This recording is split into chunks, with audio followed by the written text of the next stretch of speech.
Which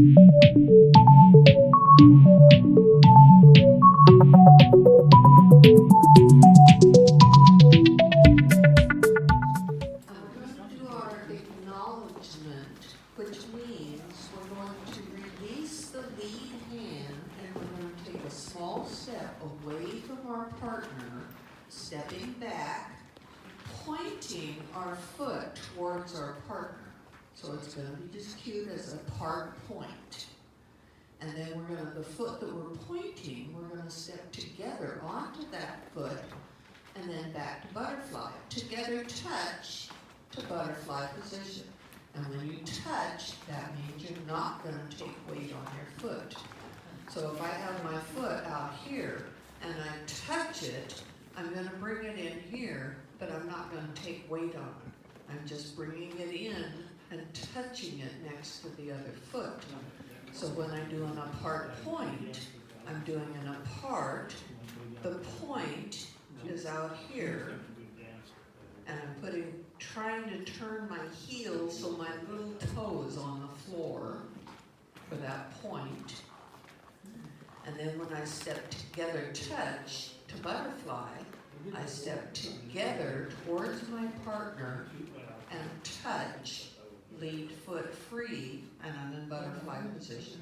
We are walking out to the outer points of our diamonds. We're at the bottom point. And we're going to walk 3 steps, only 3 steps, starting with our lead foot.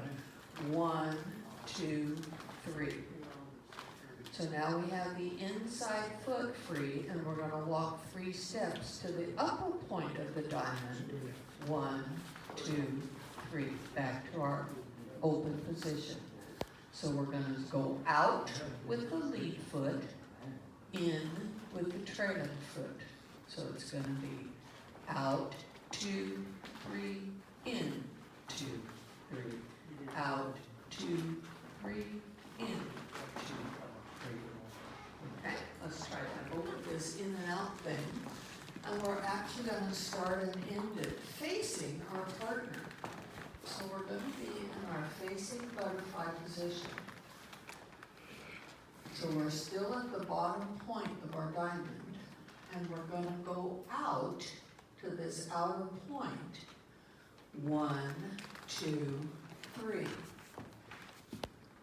And now we're going to come to the upper point, but we're going to come all the way to face.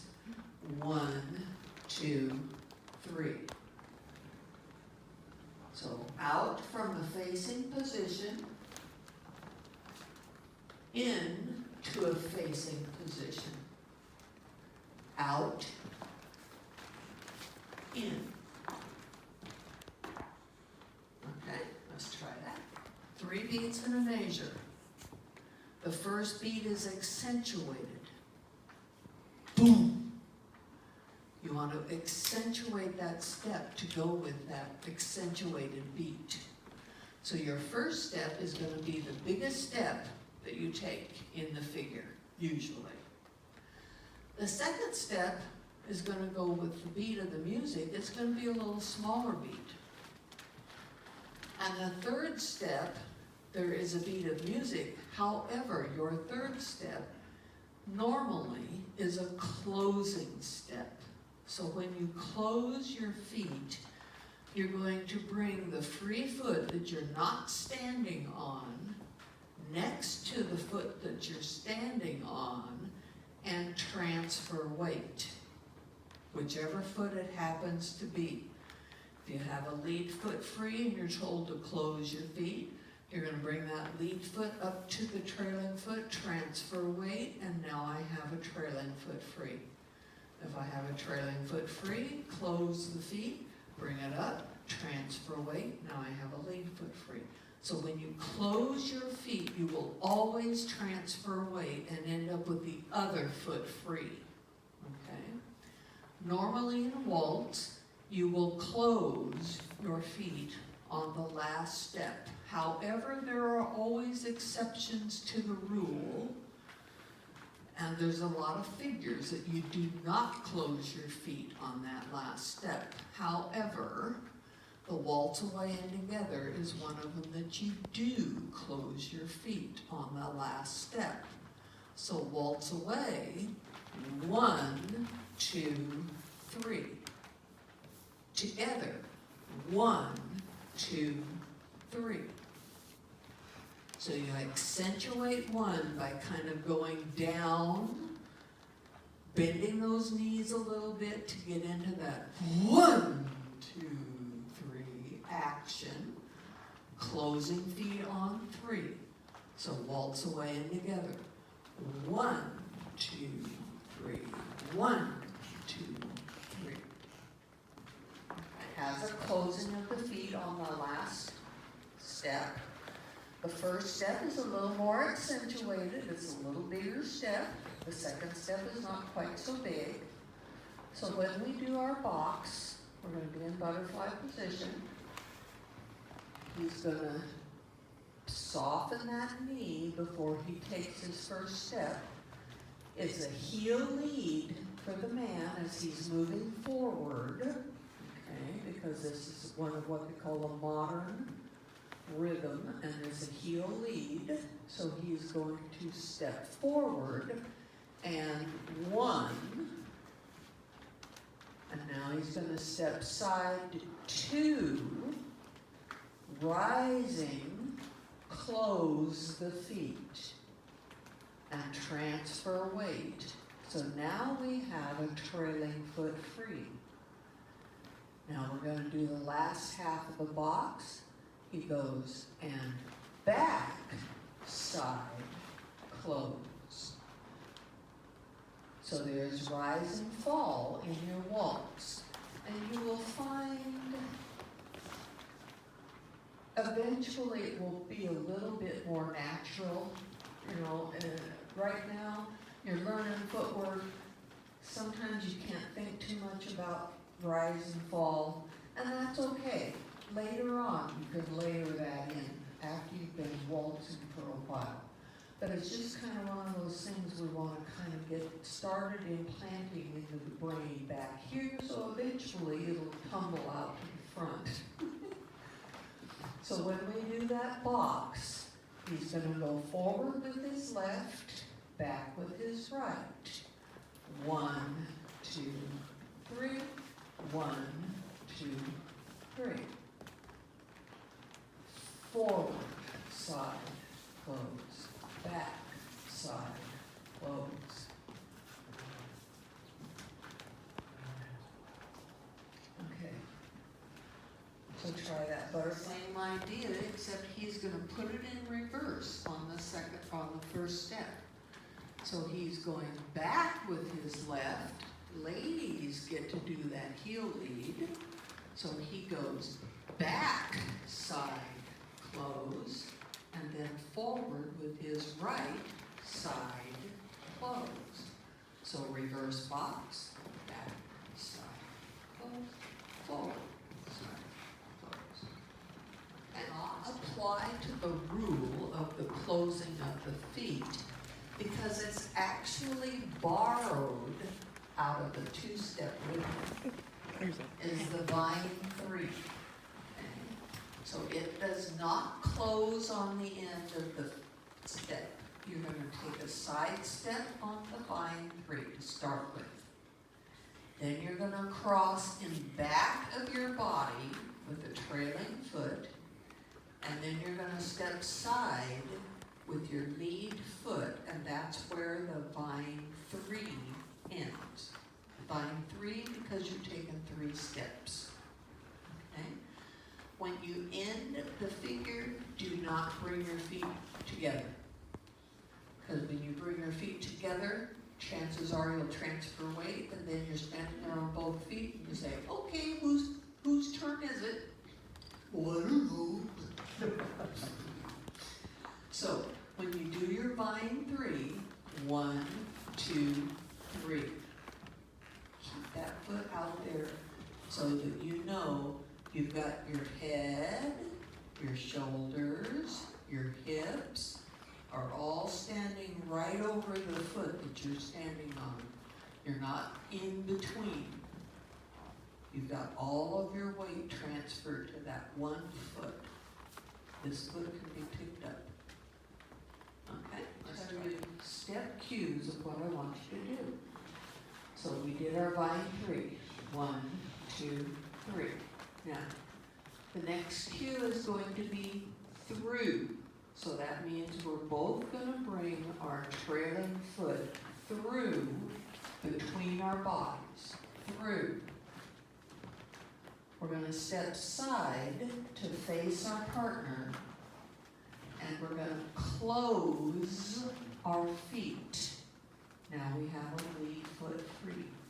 So that's cued through side close or through face close. You'll hear it cued both ways. Okay? But the through side close is the normal standard unless they want you to change position.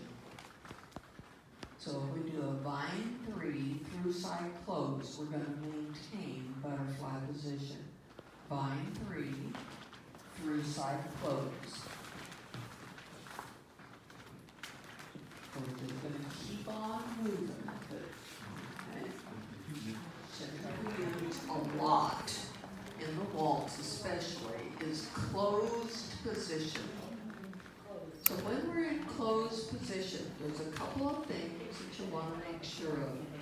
That you are facing your partner, but you're not nose to nose, toes to toes. Okay? You don't want to be right square in front of your partner. You want to be offset just a hair to your left. Okay? And when you look down at your feet, which is a no-no, but if you happen to peek down there, your feet should be lined up so that his left foot is on the outside, my right foot would be next in line, his right foot would be next in line, and then my left foot. So our feet are in these little tracks. So he has a track, I have a track. He has a track, I have a track. So that way, if we're walking or waltzing or whatever, and I happen to get on the wrong foot and he moves forward with his left foot, see what happened? I was on the wrong foot, but I didn't get stepped on because my foot was between his feet. Okay? Now, if I was nose to nose, toes to toes, and he went to step forward, and I didn't move my foot, I get it. Okay? So it's very, very, very important for a lot of reasons that you do that little offset. You don't want to be way off, but just that little bit. So ladies, you want to line your shoulder up with his nose and with his buttons. Okay? So you want to have this shoulder lined up here. And if you're tall enough, you want to be able to look over his right shoulder, his right shoulder. Okay? Now we have some people that dance together that are like this, so there's no way that she can look over his shoulder, so she gets to look at his chest. Okay? It's hard. But you want to have that view over his shoulder. And girls, right now, start thinking, keep your head left, keep your head left. Keep your head left. Keep your head left. Keep your head left. That's one of the most important things that the girls will ever learn in modern dancing, in waltz and foxtrot and so forth. Keep your head left. Okay? There's a few times you get to turn it to the right, but mostly keep your head left. Okay? And him too, as far as that goes. But it's more important for the girls. So when we're in closed position, we're holding our lead hands at a comfortable level for both people. Don't hold it way up here so that it hurts. I mean, if he happens to be a foot taller, he's going to have to bring it down so that it's comfortable for her.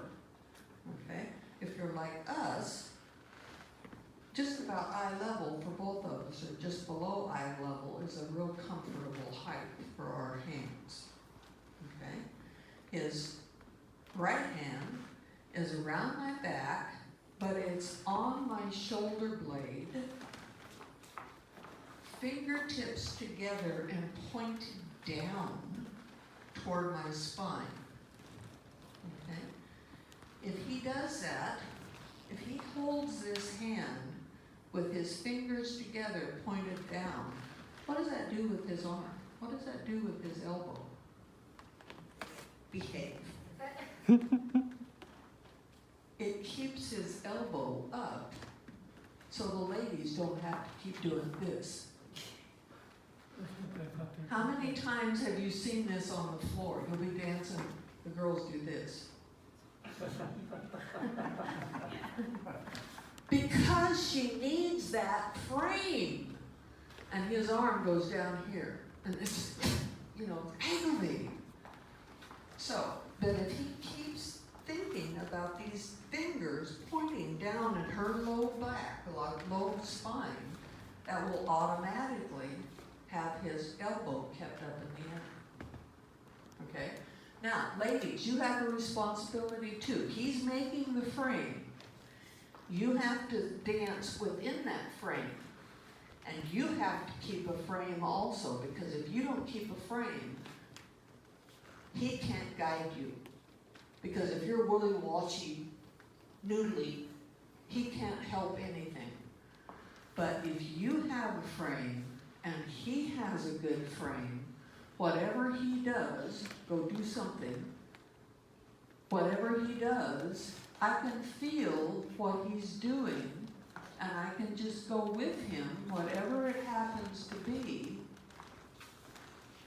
because he's leading with his frame. Okay? So I can feel up here what he's doing. Okay? So just for kids, closed position, and the men are facing the wall with the lead foot free. So he is going to do what's called a dip back, which means he's going to step back behind his body. It's different than a rock back in that he's going to take just a little bit bigger step, and he's lowering a little bit into his knees, okay? He's still going to be thinking that he's going to recover, so he's not going to move this foot back towards the other foot. But when he does a dip back, he's going to take that step, and the ladies are going with. Okay? Knees are bent.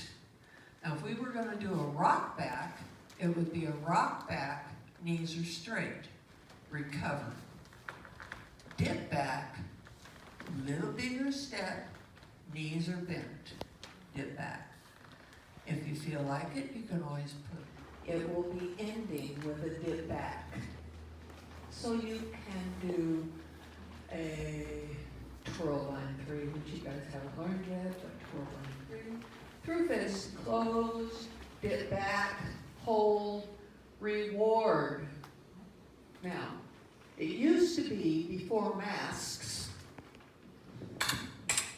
you could do this, but you don't want to do that anymore because you got these things in here. So you can look at your partner, you can say thank you, you can smile with your eyes, you can even reach up and give them a hug if you want. But the dip back is a lot of times the ending of the dance, okay? And then from there, you can use your imagination.